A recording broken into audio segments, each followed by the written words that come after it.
All right, check, check, check, check, check. Looks like this mic is on.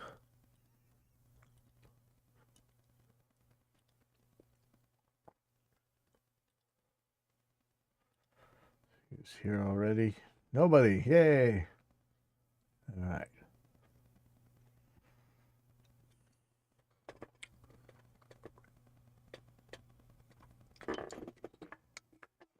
Just waking up here.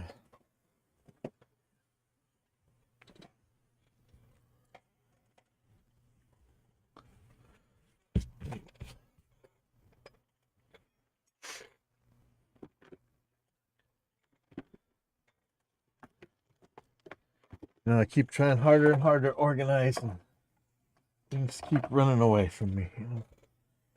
Sorry. I know some of you guys are so good at this.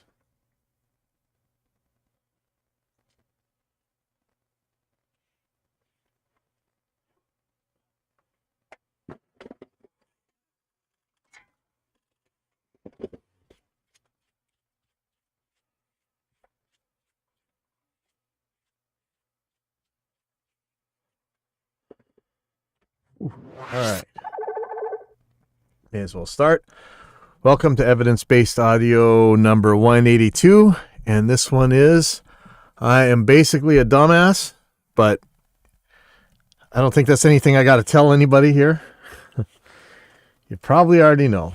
But you know what? One thing that I try not to be is a Dunning-Kruger. I like to know that I'm a dumbass. And so when I am above my pay grade,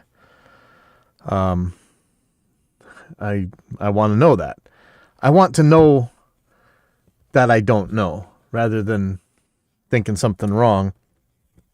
If somebody can come and show me that I'm wrong, that's somebody I need to thank, because then I don't need to be wrong anymore. But anyway, let's get to what we're here for today. Let's see what that is. So first of all, let's see, are we getting the, yep.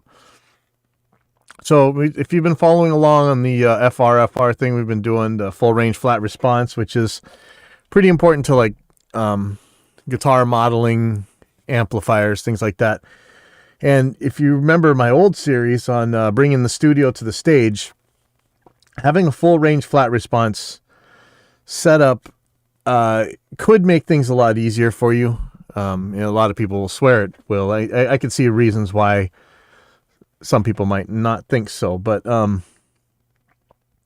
basically you're trying to have the equivalent of a studio monitor out on your live stage, so you can pretty much get the same sound you got in your studio out on the stage. Full range flat response setup would help do that. There's a lot of these out there. Basically, they're PA speakers. There's a guy named Hammett. He's always on Glenn Fricker's show. He had one video where he said, hey, basically these are PA speakers. And he's right. Most of them are. And there's nothing wrong with that. PA speakers may or may not be meant to be flat. But one thing that they generally have is, at least a full range one's going to have a tweeter. And without a tweeter, you look at your studio monitors. Chances are you got a woofer and a tweeter in there.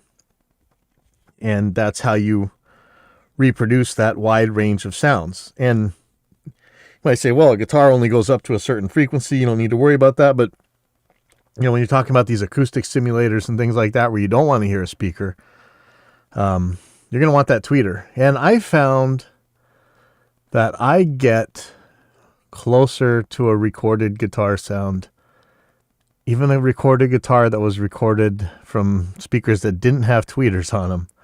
I find I get a closer sound on a modeler with tweeters, or on a modeler setup that includes a speaker with tweeters. So anyway, Celestion has made these. There's a lot of FR speakers out there, but again, basically you're okay with just using a PA monitor or a PA speaker if you want, but the monitor is kind of shaped a little bit easier to deal with. But for those people who really just want a traditional guitar amplifier, this F12 X200 from Celestion. There's a couple other speakers we've talked about on here, but basically this is a coaxial speaker. I think it's, do we call it coax if it's, I know there's some terms about different types of tweeter Wizard Wave guy. I don't even know. But the tweeter's in the middle of the speaker, so they're in the same spot. You don't have to drill another hole and stick tweeters in.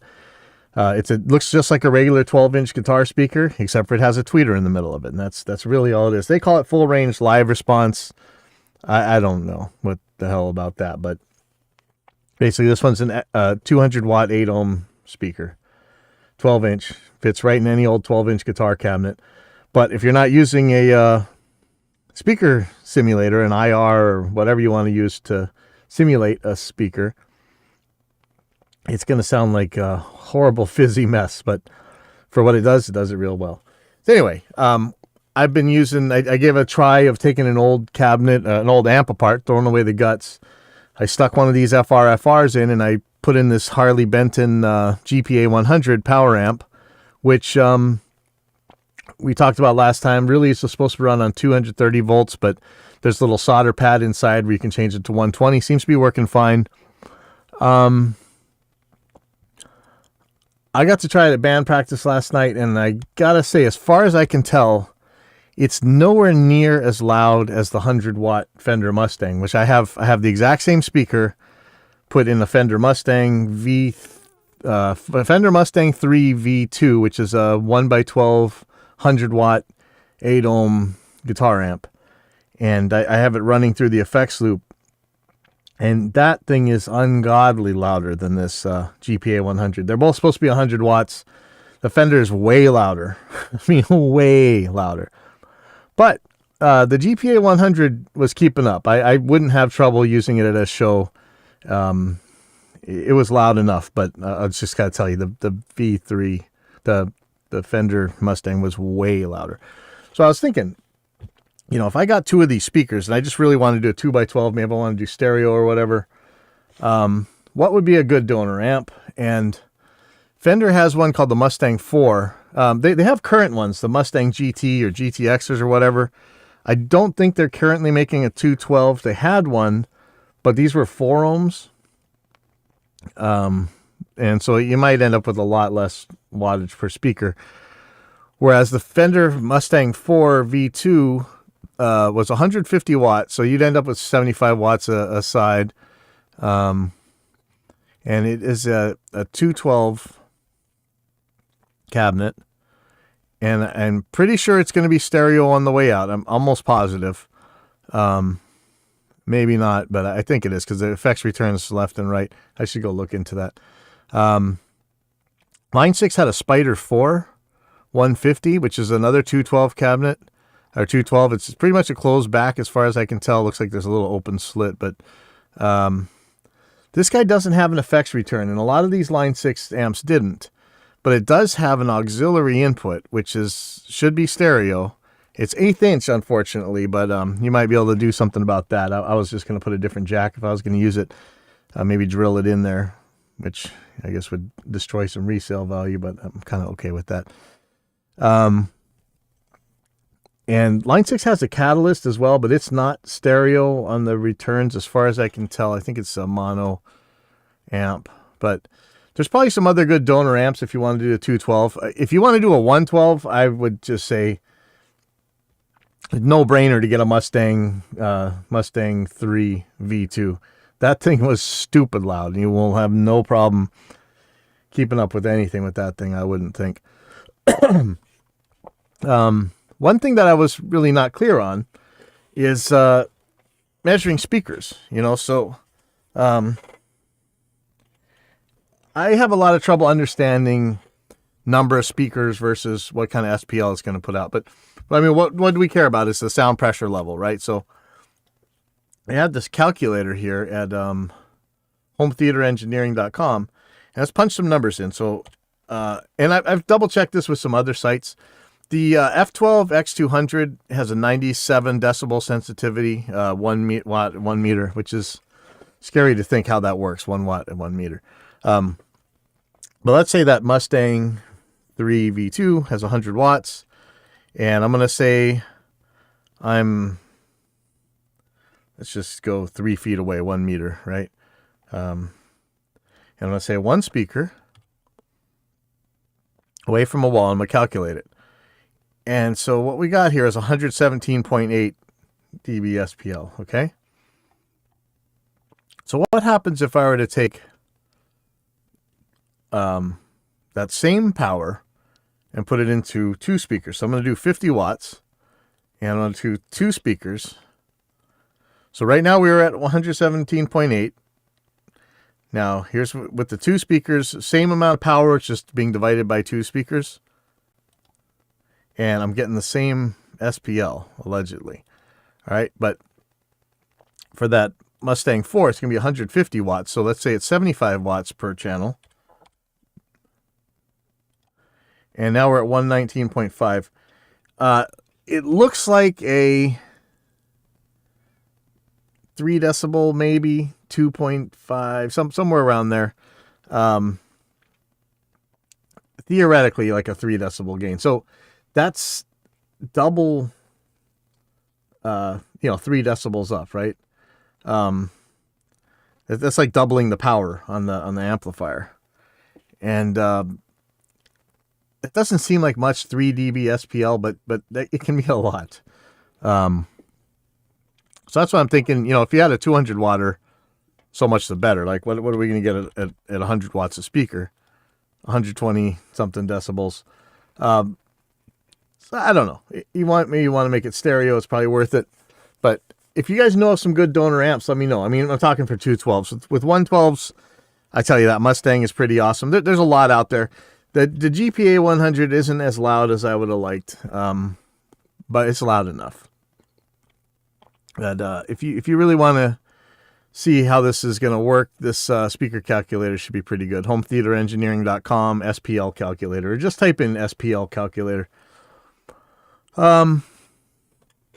Okay, so something that I've always kind of been confused about, and it's crazy because, I've pretty much been a guitar tech my whole life, right? But sometimes things just don't click with me. So I want to look at how exactly your volume pot works on your guitar. And so we're going to look at how you would normally wire one of these things. Let's see. A Mouser one. Here's a StewMac. Let's go to StewMac. So you have thanks a lot. Have an input coming into one lug, output in the middle lug, and ground on the right hand side. And I've got let me see if I can put see what we got here. Turn off the right monitor, turn on the GoPro. Here we go. So I have a dual ganged pot. This is a stereo pot I was using to fix these. That's the problem with the Mustangs, by the way. They have a nasty volume pot. But you can replace it. It's kind of a pain. But if you can find the right one, then you'd be set. Anyway, this is dual gang, but we're gonna ignore that. I'm gonna plug in a multimeter, and we're gonna see how this guy reads. So, show you. I'm gonna change this to ohms. And we're going to see if these little alligator clips work. I haven't tried these yet. So I'm going to put it on the center one. And it's hard not to hit the other two from here. But if I put it on the center one and the one on the far outside, the way this thing's wired. And this is a 50K pot. So this is a little, it's not quite what you'd normally have on a guitar. You might if you have active pickups, actually. How does this thing work? Well, I'm trying to pop the, there we go. Just want to see this numbers. So I'm with it all the way up, like your guitar would be turned all the way up. The resistance here, I got 1.1 ohm. Basically, this thing's open. So this is all the signal from the guitar is flowing to the middle terminal out to the output jack of your guitar. So let's say this is your pickup lead is coming in on the on this red wire. And the black wire goes out to your guitar, right? Now, if I turn it all the way down, it's saying 47K. This is a 50K pot, basically. It's supposed to be anyway. So this is within 20% tolerance, I would think, maybe even closer. So the maximum resistance this thing makes, it's not that it completely shorts it out. I think a lot of people think when you turn your guitar volume all the way down, you're shorting or you're making an open circuit, so there's no signal at all flowing between your pickup lead and the output jack. It's not true. there's 47 kiloohms of resistance, but it's still going. Turn it the other way, it's back to the 1.1 ohms, okay? Now, there's another thing to consider. So, while you are, let's say, all the way up, and turn it all the way up, so there's only 1.1 ohms resistance, or it should be 0 theoretically. I'm going to show you, because remember, the other side of this terminal is normally wired to ground, right? So when I put this lead on it, we're going to measure it. I'm getting 47K, okay? So even with the guitar all the way up, it's not that it's not going to ground. It's not that the ground's not connecting to the output. It's just that there's 50K theoretically resistance between the guitar signal, the pickup signal, and the ground. So it's still going to ground. It's just that it's 50K away. And that's when you see you got a 250K pot, you got a 500K pot. That's what they're saying. And that's why, if you're wondering, like, why does the treble bleed off, you get the higher and higher value pots. I mean, the question to me is, why not just leave it open? And that's how I have my guitars wired normally. I actually have my guitars on a push-pull pot. So if the pot's down, the volume knob is completely bypassed. It's not that there's 25K, 50K, whatever going to ground. Nothing's going to ground. It's the entire signal that's going. I don't understand why we don't use these as rheostats. I'm sure there's a reason. I don't know what it is. I heard always that, if you run the signal that way, it's going to be a horrible treble mess. I've never found that to be true. But this is how these things work. So I still wonder why not having a rheostat. And the reason this is coming up is I want to find, there's a lot of these cheap wirelesses. Let me grab some of them. You have like these Lakato. There's a couple other brands. There's Joyo. There's a bunch of these things. They're cheap. They're like $30, $50 for these wirelesses. These things work awesome. I know everybody says these are cheap junk. I've sadly found them to be more reliable than some of the most expensive wirelesses out there, which is also what we're going to talk about. I've got Relay G50, G30s, some others. And a lot of times these things don't have trim pots. So loud pickups like your EMGs or your Duncans or whatever, they'll distort.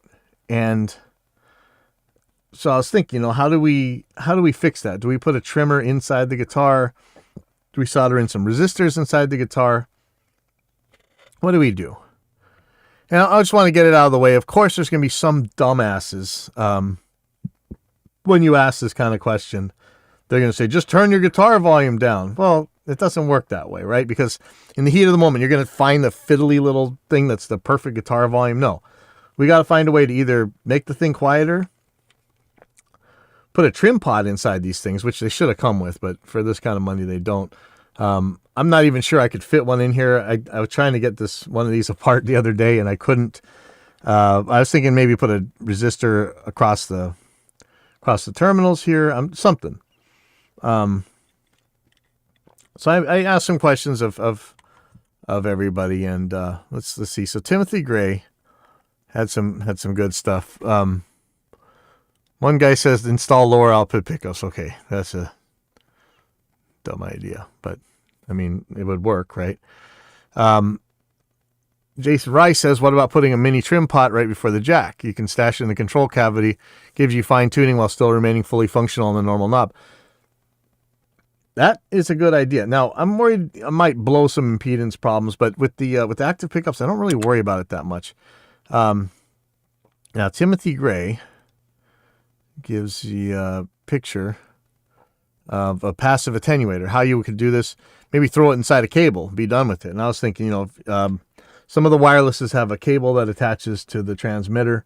You could go stick some resistors inside there, maybe make a trim pot, whatever. And you can see these attenuator pads. I think this is the one you call an L pad. So the the output of the signal is going to be at the joint of two resistors. One resistor will be connecting the signal to the ground, and another resistor will be actually in line. I still don't understand why I can't just put a resistor in line. Is it going to heat up too much? Why bother with the second resistor? But I'm sure somebody could explain that to me one of these days. So Tim says, 2 resistors and done, make yourself an attenuator cable. And so I said, I always, it was asking about guitar pots and things, but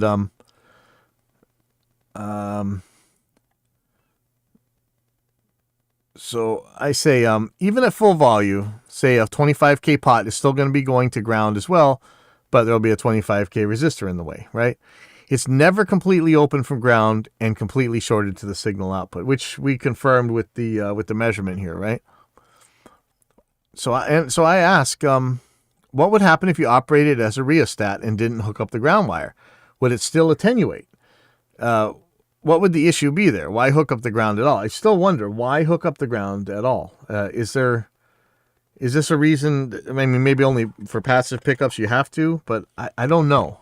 I would really actually like to know. If somebody knows, why hook up the ground at all? At least on an active guitar. And I didn't really get an answer from that. But let's look at a couple more things. One way maybe to handle this problem was the height of the pickups. Now, EMGs, active pickups in general, I think, but definitely EMGs, they have a much smaller, I think, weaker magnet than you would normally see on these on a pickup, on a passive pickup. Sorry. Because these things have preamps in them, they're going to amplify the signal. They don't need that much signal strength, but so you can put the pickup very close to the string without, seeing the string getting pulled on by the pickup. And they're saying to put it really close to the string. And so when I look on EMG's frequently asked questions here, how do I adjust the level of my active pickups? We suggest starting with the 3 millimeter distance to the strings when fretting the last fret and then making small adjustments to your preference. Raising the pickup will increase the output and lowering will decrease the output, just like a regular pickup. Keep in mind that different pickup models will adjust different as you raise and lower them, so we encourage some experimentation to find the perfect height for you. For balanced output, a bridge pickup is usually set higher than a neck pickup. And if you ever wonder why that is, think about the rotation of a string. It's going to have a tiny rotation at near the bridge, and it'll be a slightly wider rotation near the neck. Let me see.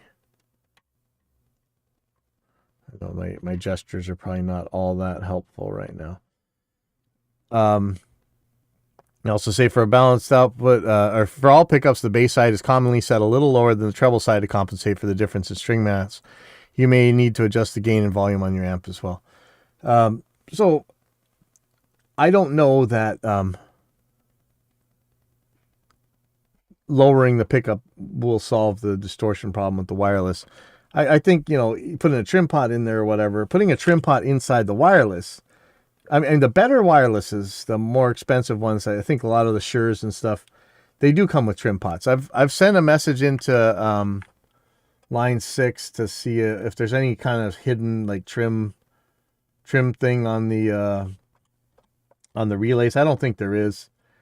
And I don't know 100% that it is distorting. I'm getting some Rice Krispies and some problems with the relays, but I think they weren't really distorting compared to a cable.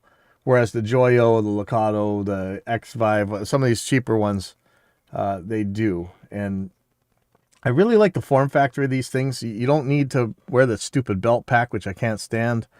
You don't need really much on the receiver side either. You just plug these things in. It's so convenient. I don't mind because I have a pedal board to have the receiver plugged in, but I do hate the little pouches and belt packs and all this junk on the wireless. I can't stand them. They're always such a pain to me. So actually, I'm thinking of even just putting a clip back onto these things. We'll see. I'll talk about that later. But anyway, so I don't know. Is it lowering the strings? I don't think it's going to work. It might work with this. We'll give it a try. Um, let me say over at the gear page, I asked about this. I said the chip shortage really put the crimp on wireless offerings, and now even Shure is quitting the popular GLXD models.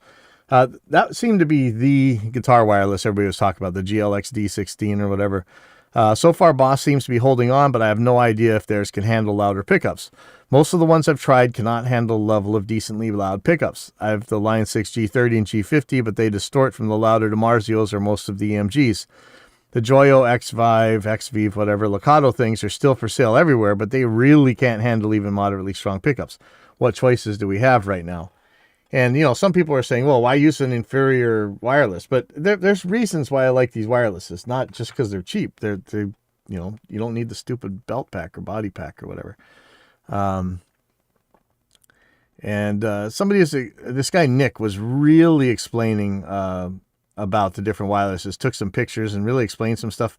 But when you look in these things, let's see, the Shure SLX1, you got to switch between mic 0 and minus 10 dB. And the minus 10 dB should be enough for any old active pickup, I would think. I'm not looking for much. And then some of the other units had trim pots in them. I think the AKG did. Some of the other Shures. But the Boss WL60, which a lot of people are recommending, doesn't seem to. I couldn't find a trim pot. These things do have this thing called like cable tone, which is supposed to simulate the high end loss from running a guitar cable. I haven't tried it. Maybe we'll give that a try in a second. I do have that on the G50. I like the sound of wirelesses better than better than a cable. So I don't know, but generally I can't tell the difference. But kind of if it's any treble boost at all, I think I want that. And so Nick, who did provide all this information, doesn't think that the WL60 is going to need the trim pot, and he thinks it'll work, but I'm not so sure. But let's see if we can't find some things today. So one of the things I did, let me find it. Sorry.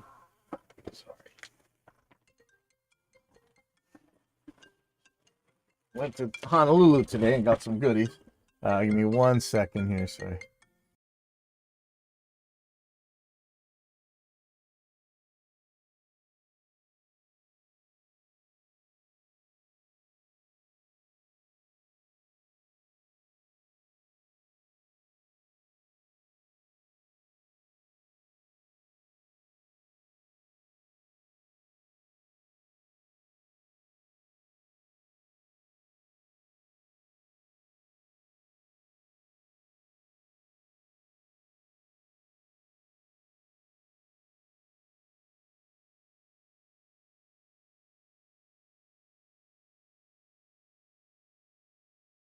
Sorry about that. So I actually got a couple things. I never really used one of these before, these little solder cleaning things. I keep seeing people with these on the internet. Looks like a great idea.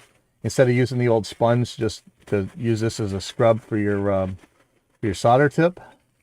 And we don't have a Radio Shack anymore, so I have to go to Sand Island, but we'll see how this works.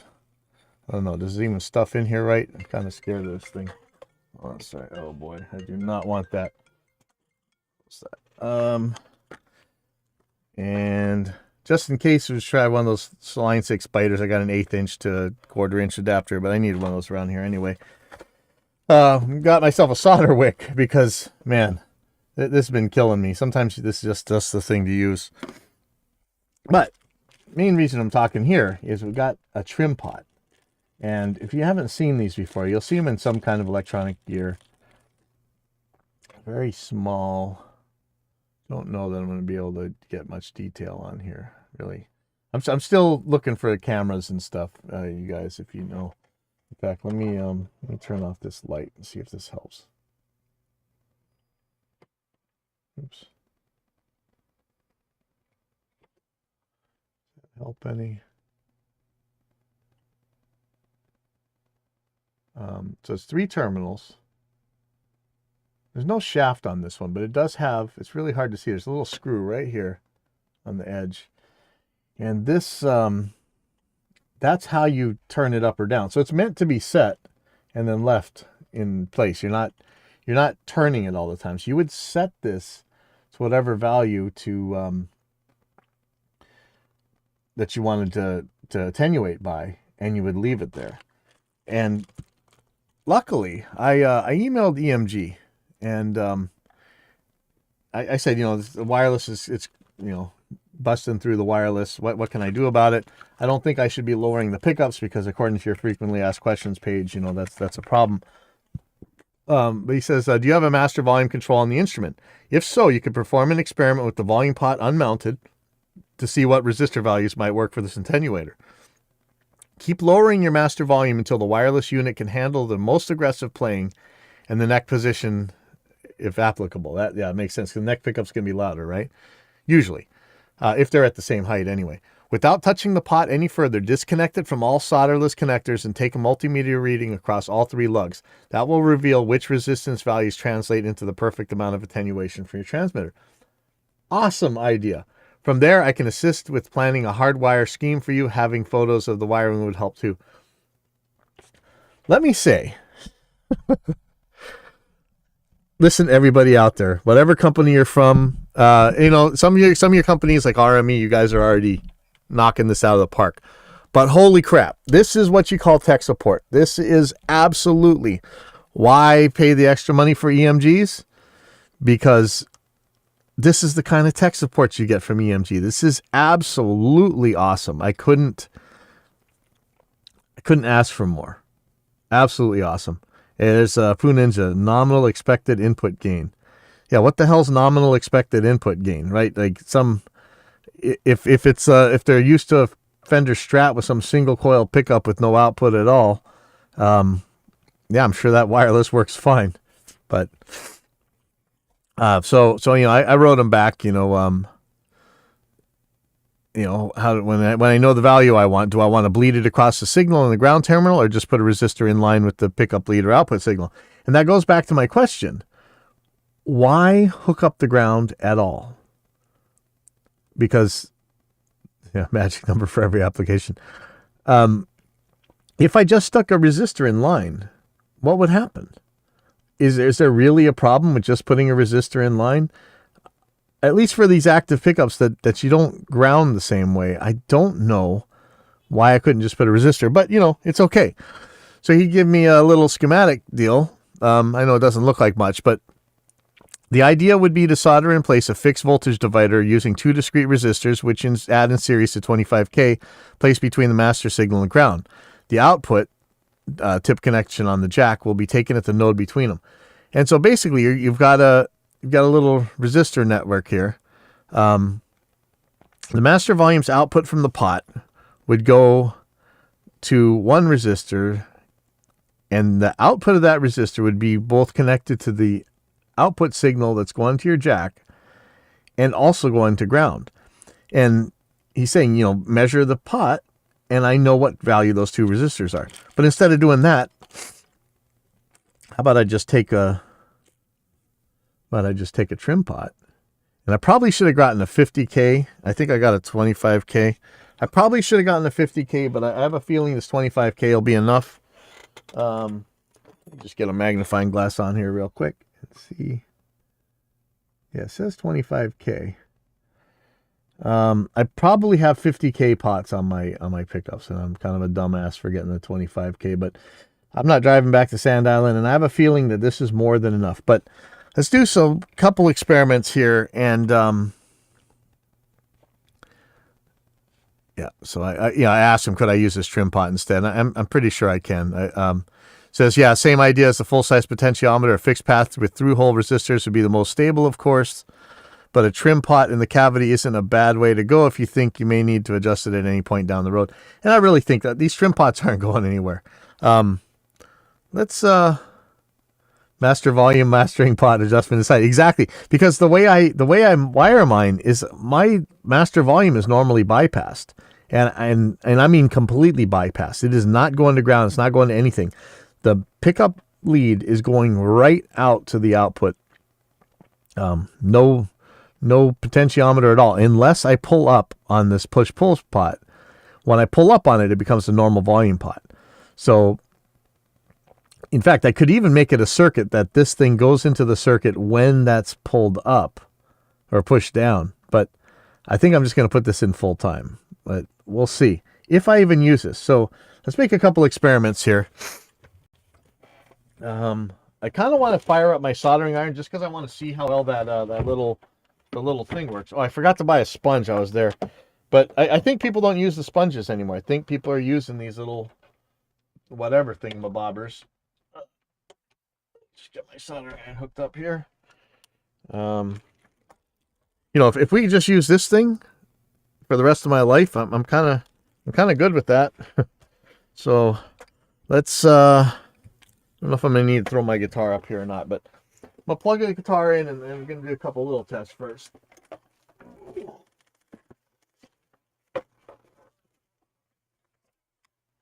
Well, like, you know, people were saying, hey, why use this cheap wireless when, you know, use these more expensive ones, you won't have this problem. Well, that's not true. Some of them don't have trim pots. The Line 6 Relay G50, which my first one that I had broke on the second use, so cost 10 times as much as this thing. Actually, no. Cost 10 times as much as this one. This one's $50. It's like $500 for one of those G50s, I think. Where it was the last time I checked. Let's look at some prices here, actually. G50. If they're available. Oh yeah, it looks like brand new, $450. All right. These things are $50. These things are $30. But anyway, so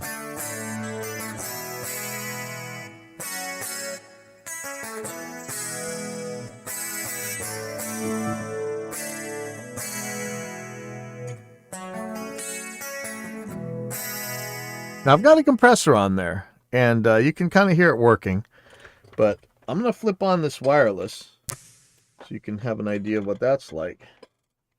And there's not just one problem here. It's not just the distortion, but the audio LED is definitely going red on this thing, unless I turn the volume way down. Well, I'll show you what it sounds like. There's another problem with some little Rice Krispies. That's some sort of interference or something, but you hear that crackling?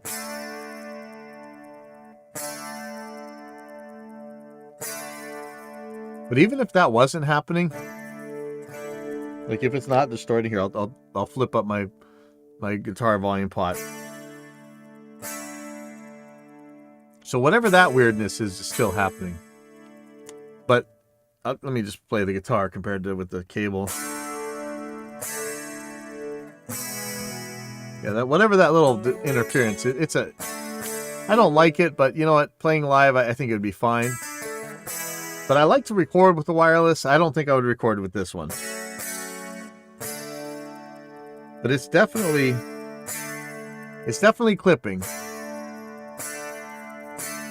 It's not super bad, but let me. I'm gonna try this cable tone for the first time in my life here. So we're gonna see how this works. Let me.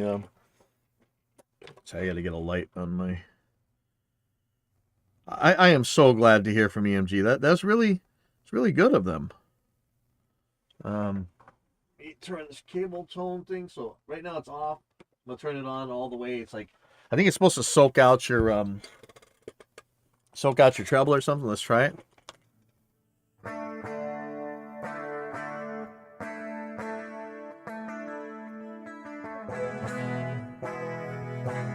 All right, so it's still going red.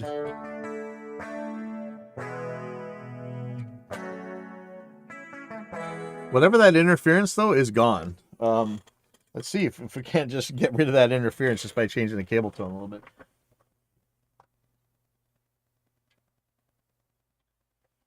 Okay, so it's on the very first click now. It's like supposed to be like 5 feet or something. Let me see what this is. I can't see it from here, so I'm gonna look at I'm just gonna look at some pictures of the Relay G50. Just want to see. I guess I can't see the cable tone from here. I can see it if I look at a picture. Sweetwater. Yeah, see, these things are out of stock everywhere too, which is a problem. And I think that's really why the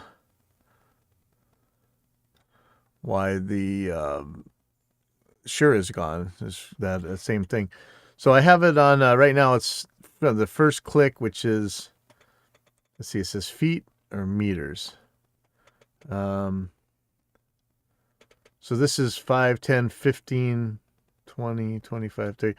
Okay, so this is 5 feet or 1 meter or so, I guess. So let's see if this gets rid of those Rice Krispies.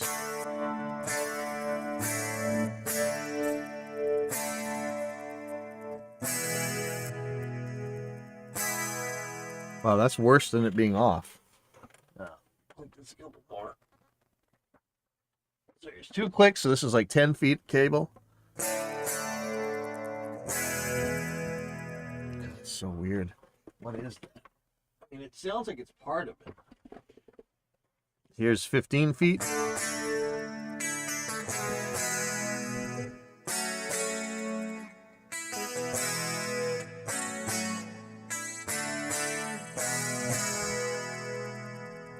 I don't know what that is. So, let me go to 30 feet. When it went to the whole top, which is, what does it say? 100 feet or something like that. It was definitely. Oh yeah, see there, it's gone now. No, it's still there a little bit.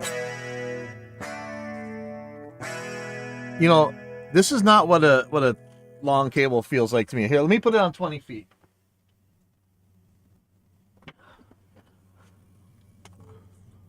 So this should be what a 20-foot cable.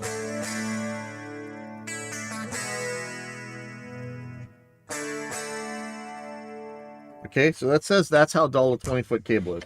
Let's plug in a 20-foot cable real quick. Never mind that the 20-foot cable is not going to clip.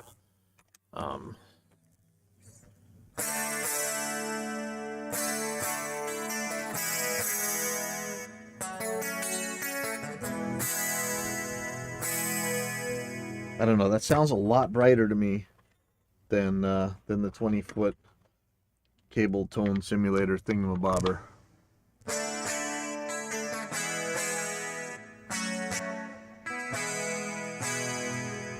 I don't know. I don't think I like this cable tone thing. I don't need it. I'll put up with these little noises here.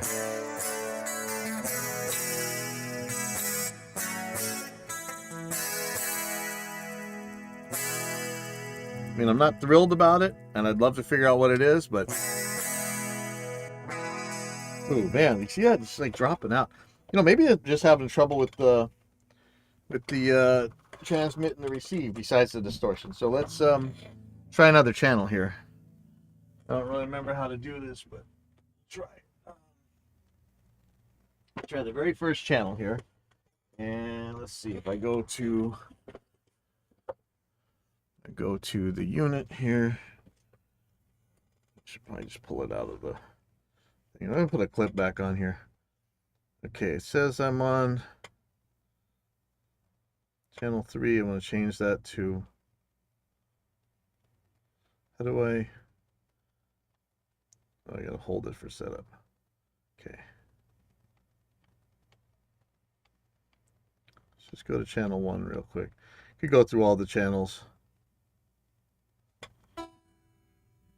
Okay, I told you channel 1.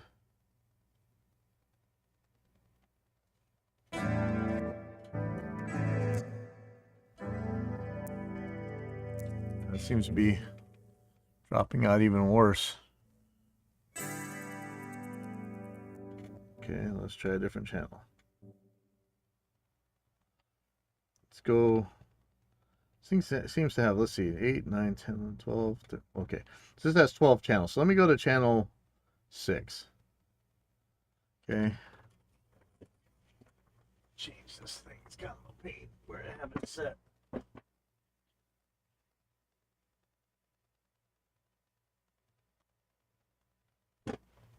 Okay. I guess I really need to find some place where it has all 3 buttons going. I mean, I'm right next to this thing. I should have no trouble reaching. I'm like 5 feet away.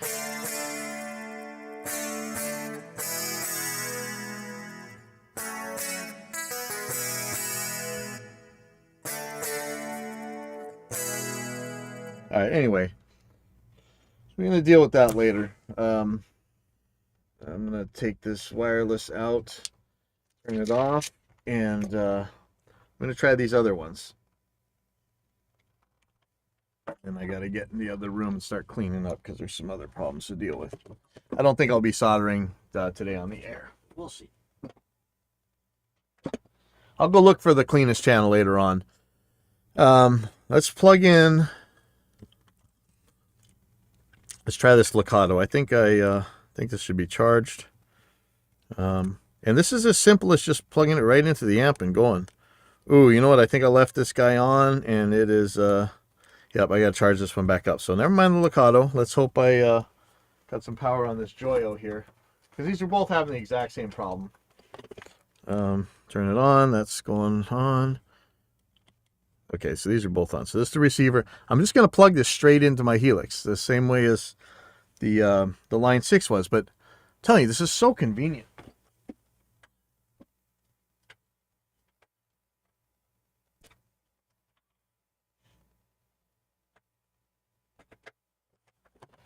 Okay. Plug the other end into my guitar. And that's really all there is to it. It's amazing. And no stupid body pack. But listen to that. Just totally distorted. So I'm going to start turning down the guitar volume.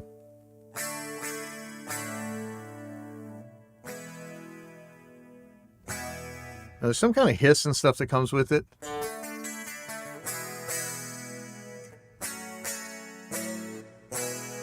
There's definitely... I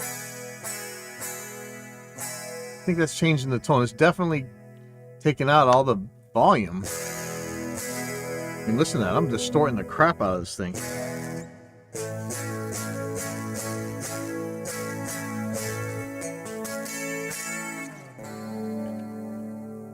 Now, my friend's got a Gibson Les Paul, and he had these plugged into it. Sounded great. I wasn't going to complain about it in one bit. Sounded awesome to me. And worked well for him. So that's probably what it's going to be for passive pickups. But I really wonder, am I running my EMGs too loud? Is that the problem? Do I have them too high up? What is this thing? Just to stick at the table? That's interesting. So let's just put the guitar on the bench real quick. I don't think I'm really going to wire in one of these trim pots, but I could. Might talk about that next week, but I might be getting off here in a second. There's kind of a little bit too much going on. Ooh, what did I do with, I had one more thing. I actually bought myself a little pick from, almost a dental pick from the electronic shop. Well, I'll find that later. So let's pull a pickup card out, or the height action card thingy-bobber. What did I do with it? I just had it. Oh, it's gonna, yeah. I wanted to have it handy so I didn't have to look for it. So here it is. And this is the one that came off of one of these $30 Amazon guitar repair kit things, and it's really a good one. In some ways, I like it better than the bajillion dollars 2 Mac one that I got. That was like 60, 70 bucks. This has a little bit more useful information on it. And they don't sell you one for metric and one for standard. That it does both. So I'm going to put this on the pickup here. So they're saying, start at 3 millimeters. I'm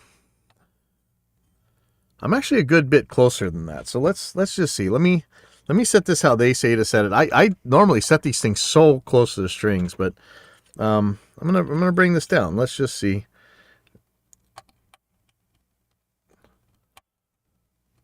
So I'm just holding the card on the side, and it may be that this thing. Oh no, it will go low enough. Let's get a stronger screwdriver here.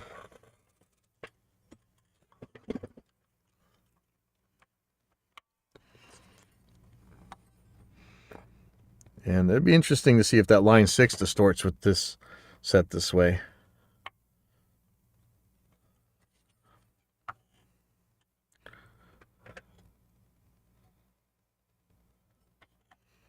So I know you can't really see it, but it doesn't really matter too much. You know what I'm doing here with this card. Okay, let me check the bridge side, or the bass side. So this has got to come way down compared to the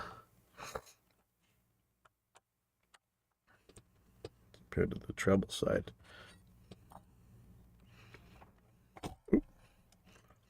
So let's just say if I make the treble side 3 millimeters, I'm going to make the bass side 3¼ millimeters.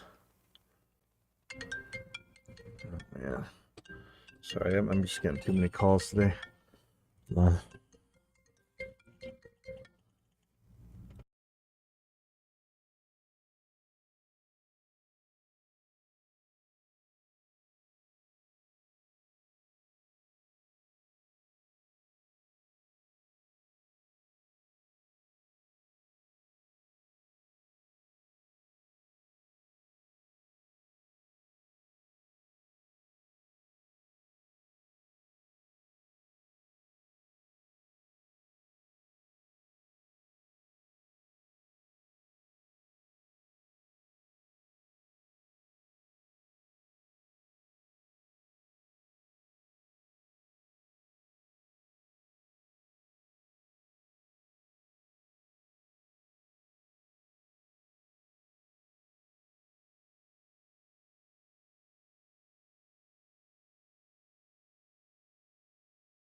All right, so I'm setting the neck pickup. I'm going to set these more like how EMG says, and I'm going to see how that actually ends up working for me. I'm not sure that's going to be great, but we'll see. Now, if we're going to listen, so I lowered this pickup down to where EMG says to start.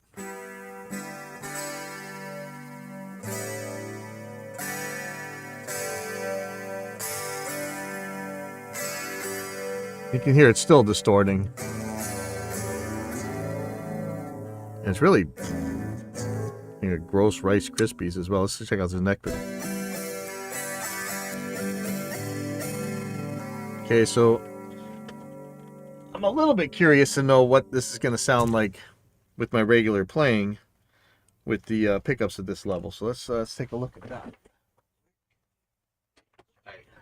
Remind me to charge everything up.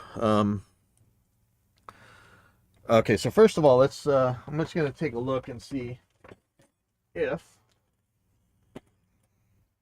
this takes the red light out of the Line 6 relay G50, or if it's still going to go red light on me.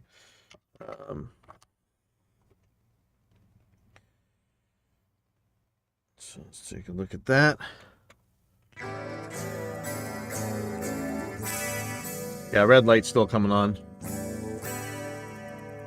And still that weird interference.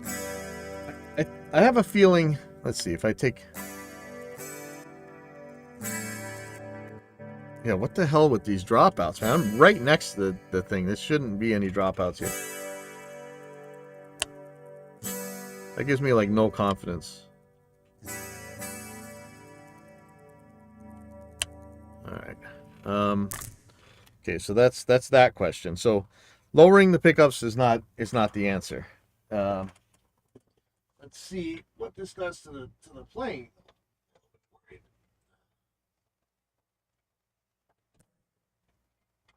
That may have been just a wasted trip getting these trim pots. I don't know that I'm going to throw these in the guitar because it doesn't seem to help the main problems anyway. But it could. So I'd be glad that I have them. But okay, what's the problem here? Not hearing anything. Why is that? Did I plug into the wrong thing?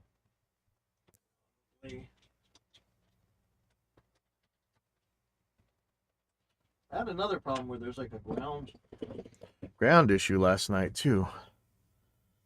I just moved the cable around. I moved the cable around, shook it and stuff, and then all of a sudden it kind of worked. I'm getting every call in the world while I'm doing this. Get off for a second. Just all right. Why am I not hearing anything?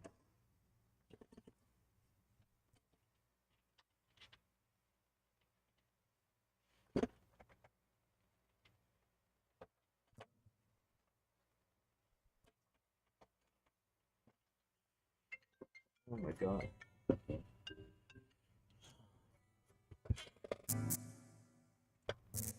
Oh, something weird's going on here. This is kind of what I was hearing last night. Oh, I wonder if my... I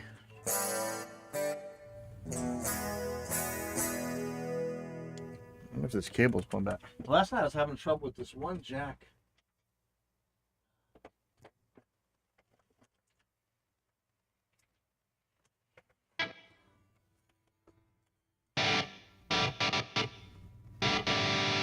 Oh boy. Okay, well we gotta fix that.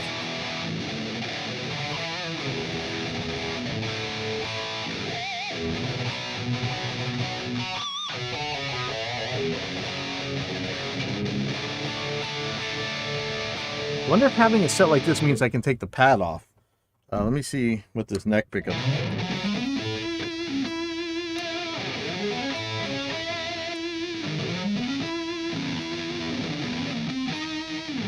Nice. Let me just see real quick about taking the pad. Might have to change a lot of things if I do this, but just want to see if global settings, guitar pad in. I'm gonna turn that off. And let's see if this is any worth.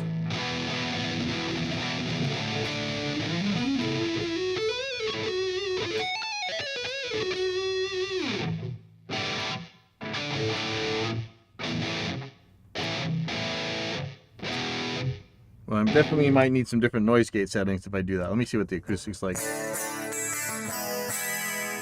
Oh yeah, it's still turning red, so I'm gonna turn the pad back on. It wasn't quite enough to get the pad out of the equation.